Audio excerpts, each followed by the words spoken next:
किसकी धुन पे आपको ये राग दरबारी सुना रहे हैं, ये मैं भी जानता हूं, आप भी जानते हैं। भारतीय जनता पार्टी पिछले कुछ दिनों से, क्योंकि राहुल गांधी, क्योंकि कांग्रेस पार्टी सुबह से शाम तक मांग कर रही है, अदानी मामले में जेपीसी की मांग कर रही है, अदानी मामले में सवाल पूछ रही है, तो भारतीय जनता पार्टी पिछले कई दिनों से लगातार ऐसे लोगों का इस्तेमाल कर रही है ध्यान हटाने के लिए जो पहले कांग्रेस में थे। थोड़े दिन पहले महाराज भी आए थे, एक अब आजाद आ रहे हैं, लगातार कुछ न कुछ राग दरबारी में सुना रहे हैं। तो ये राग दरबारी आप सुनिए आएंगे, और जो राग दरबारी सुना रहे हैं आपको उनसे पूछिए कि लेकिन हमारे सवाल को क्या कहना, फिर हम दोहराएंगे, फिर वो जो जवाब दें। और जो राग दरबारी सुना रहे हैं आपको उनसे मिलेगा नहीं आपको कि अदानी मामले पे आपको क्या कहना है, फिर वो जो जवाब दें उस पर हम फिर चर्चा करेंगे आपके साथ। जवाब मिलेगा नहीं आपको।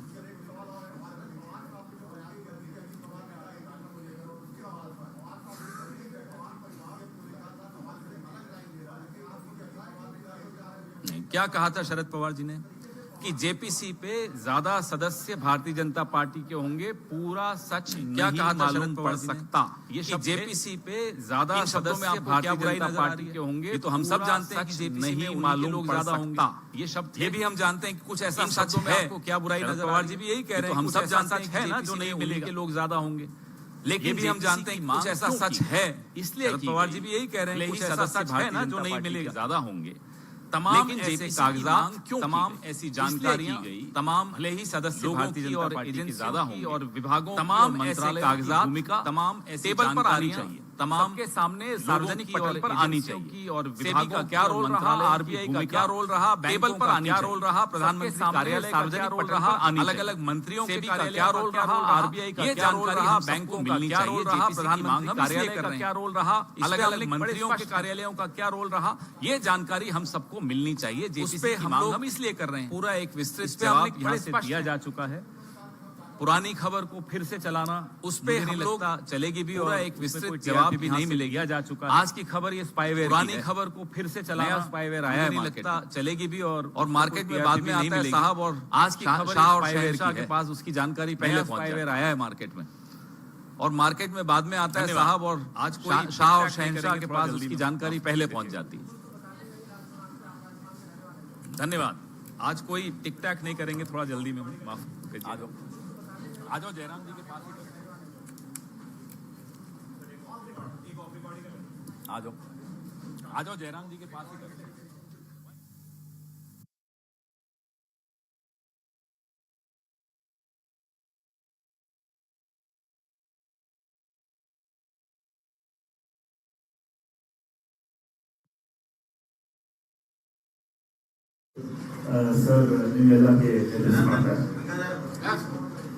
Good morning, good afternoon, I guess, to all of you. Namaskaram. It's wonderful to be in Karnataka, and we are, as you know, at the early stages of a very important election campaign. Good morning, good afternoon, I guess, with the elections due. It's wonderful to be in Karnataka, and we are, as you know, gearing up early stages of a very important of the Congress party across to the with the elections due. I had yesterday about a month's time addressed a large gathering of first-time hearing up. I was trying to get the message and concerned of the Congress party across how the voters of the state, youth of the state. I had yesterday facing the a large gathering of first-time voters about the accountability of both interested and once the election is over, how the right down to some youth concern about the taxpayers facing the election, well spent their concerns are that the state government should be providing to them certainly once the election is over. All of this was very some concern morning with the taxpayers money is being well spent election services that the state government should be providing. Teachers' own concerns about the new education. All of this was very interesting. This morning I had a meeting with a whole collection of teachers. Today I'm with you on carry on about the campaign education policy and the way in which Abhishek Datta has implemented in the state are also very important. I'm also campaigning for Krishna Baila Gowda. Today I'm with you. I'm going to carry on with some more campaign events later. Abhishek Dutt, our AICC Secretary, has some plans for me today and tomorrow. I'm also campaigning for Krishna Gowda, a good friend, and I campaigned for him 5 years ago as well, with good results. I'm looking forward to the same here. I would say that our message is very simple. We have seen, unfortunately, over 4 years now of rather bad governance in the state of Karnataka. And when there is bad governance and there is nothing to see, the people inevitably wonder what they need the government for. There are essential needs of the people that are not being met, and the Congress Party has already come out with a number of very specific pledges to fulfill those needs.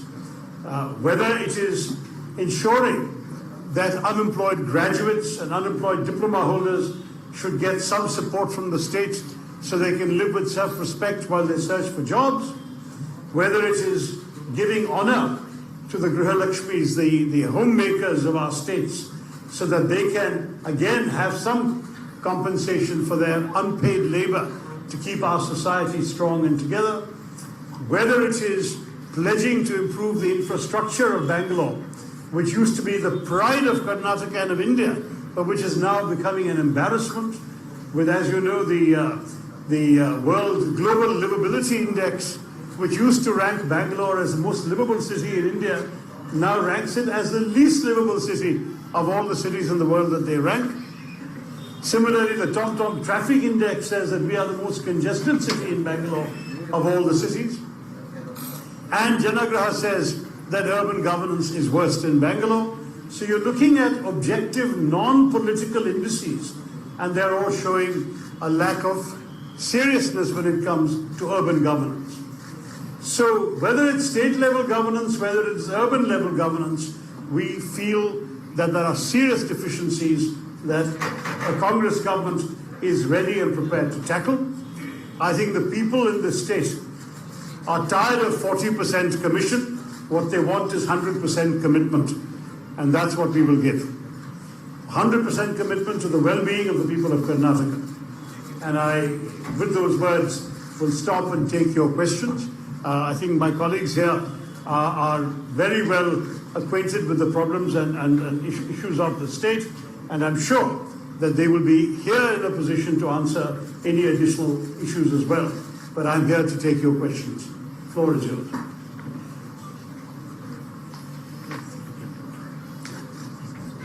how do you see Kharge as Karnataka CM so that we can acquire AICC stage 4? Listen, Mr. Kharge is my very respected party president, and I think now that he has been in the saddle as presiding over the party, we are all giving him our full support. The Congress party has a tradition of not discussing CM candidates till after an election is over. And that is a healthy practice, because at the moment we want everyone, leaders, fresh entrants, to focus on winning the elections first. And once the elections are won, I'm sure that we can have more time to discuss various options. How do you see the KMF Amul issue? How do you see the KMF Amul issue in Karnataka? The what issue, sorry? Oh, the Amul issue, yeah. We have a local brand, Nandini. That's right. We all want to protect the Nandini brand, which has been built up with such care. But I think buy media has to be found. And certainly one of the good things we should have is Nandini should also be exported to more states. If we start getting too protectionist, we may not be helping. We may not be helping our national economy. But at the same time, I understand the concerns of those who are working in Karnataka, who are, after all, contributing to the success and quality of the Nandini brand. And we have to take their needs into account as well. But I think that this is a matter which the government seems to be squirming about instead of having a clear vision. Let them find a way forward. Yeah.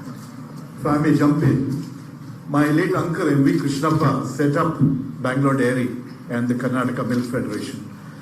Karnataka has seen under the BJP the loss of multiple local brands. The State Bank of Mysore doesn't exist anymore.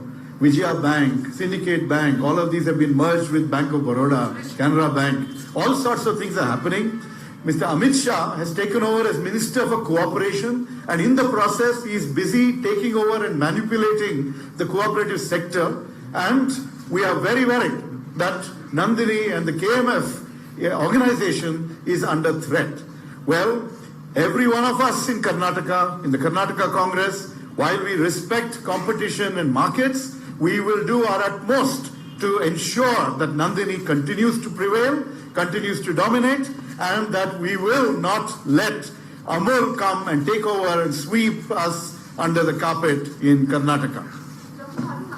There's a robust answer for you. Yeah. How do you see in Karnataka, where it is possible that the Congress is getting a lot of votes from the BJP? Yes, I've been seeing the numbers. Across the country, there seems to be this perception that is being built that the BJP is welcoming many leaders from the Congress, including something like Nadi Lanswal, who is up to you as a mentor. How do you believe that that perception is denting the Congress's campaign in Karnataka? Well, if you look at the Karnataka situation, I see 5 MLAs, 2 MLCs, 11 former MLAs, 4 former MLCs, and 1 former MP have all joined the Congress literally in the last few months and weeks. So it does suggest that people from other parties are seeing the Congress as the inevitable victorious party in Karnataka.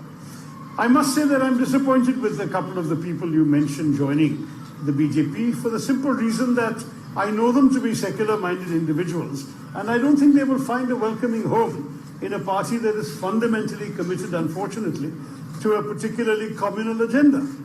And therefore, I think they've made a mistake. I'm therefore disappointed and not hesitating to conceal that.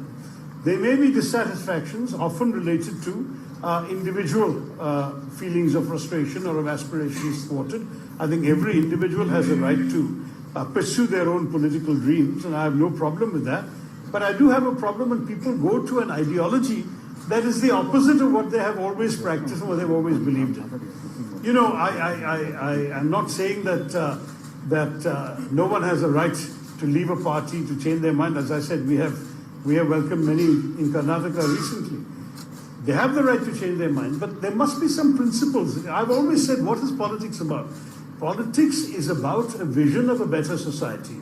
We are working for our idea of a better India, and that means we have certain principles, certain values that we stand by. Now, we can take our commitments to another party that shares the same values and principles. But how can we go to a party that has the opposite set of values and principles? That I find difficult to understand, and that's where my disappointment with some of the people you mentioned who have gone to the dark side, as one might say, is I think they will sadly have to repent their choices as they see how they are treated in their new home. They will not be treated as they are perhaps expecting to be. Does it impact your campaign in Karnataka? Do you believe it does? So I think in Karnataka, every indication we are getting is that people are looking with great hope and optimism towards the Congress. I've only been here 2 days and talked to voters, but there's quite a cross-section of people, from people at a place like the Bangalore Club to the first-time voters I met yesterday, to the teachers, very often from rather modest schools that I spoke to this morning. I get the sentiment. Is there a crisis going on here? I get the sentiment that people are interested very much in seeing the Congress offer a respectable alternative to the misgovernance that they've endured in the last 4 years. And I think people in Bangalore particularly see that their city has such great potential. It's so sad that a city that was very evidently the most favored destination for IT investment, for example, till a few years ago, certainly 2017, 2018, investment kept on going up. Now it's been plummeting in the last 3-4 years. And investments are coming, but they're going to other cities. Why is that? It's again a reflection of urban governance or misgovernance by those who are in power in this state. So I will say to all of you that the need for change could not be more palpable. And I think cutting across the cross-section of society, we are expecting to see a very good result in this election. So what's your prediction? Because Pawan said Karnataka is very hopeful state for Congress party. Yeah. I think Karnataka is a very hopeful state. I think personally, it's not my job to come up with numbers. I know 1 or 2 of my senior colleagues here have mentioned numbers. I think you can quote their numbers. For me, what is important is that we get across the majority mark, because sadly we have seen in the past that the BJP, with their rather disgraceful Operation Kamala and their Operation Lotus in other states, have subverted the popular mandate, and that should not be allowed to happen again. So my request to the people of Karnataka is, give us a clear majority so that we can stop in advance the machinations of those who want to try and play that kind of game as they did last time. Yeah. So the Congress party has released its second list recently, Yeah. and a section of the Muslim community is, quite upset with the Congress party because they say that the Congress party has used them and in the name of secularism hasn't given them adequate representation. I think there's still some tickets to be issued, so let's wait and see how it all works out. My own view is that the Congress party sees itself as a natural home for Muslim politicians, Muslim voters, the same for Christians, the same for other minorities, because we don't discriminate amongst communities. What we are seeing, sadly, for the first time in the history of independent India, is a ruling party at the center that doesn't have a single Muslim MLA, a single Muslim MP anywhere in the country, and in neither House of Parliament. That is an unprecedented and somewhat shame-making record, because we've always been proud of the fact that whoever ruled this country, the diversity of this country was sought to be represented in the government. That is sadly no longer the case. We have today a government without anybody in the ruling party from that community. By contrast, if you look at the representation of minorities in the Congress list, we may have a modest number of MPs, but everyone is represented. And that's the spirit in which we intend to approach the challenges in Karnataka and in other states. Sir, how can Congress party can capitalize on Rahul Gandhi's disqualification issue? Since he's attending Well, there's a lot of public sympathy about this, and many people feel this disqualification was completely unfair, that to give him the maximum permissible sentence for a rather trivial offense, and then to ensure that sentence is the minimum required for disqualification. And then the disqualification, as you know, under the Supreme Court ruling, is 2 years plus a further 6. That would be very unjust. I've often asked a number of voters who are not Congress voters. I've said, put aside whether you want to vote for Congress or not, put aside whether you like Rahul Gandhi or not. In any democracy, do you want a situation where the principal leader of the major opposition party is silenced for 8 years, who is not able to raise his voice in Parliament for 8 years, is going to be imprisoned for 2? Is that good for democracy, just objectively? And I must say, even some BJP voters have said to me, it's not fair, it's bad for democracy. So the public sympathy is widely there, and we have conducted protests in every district of the country when that decision came out. We are appealing, and we are hoping that the judicial process will correct it. So, if not, definitely this is going to be made an issue, because it is being seen by many in the public as an unfair attempt to silence a voice of the opposition, a major voice of the opposition. vote back even in Karnataka elections? I think even in the Karnataka election, this issue is a live one. Look, we understand that in a state election, there will be state issues first and foremost. And we are going to raise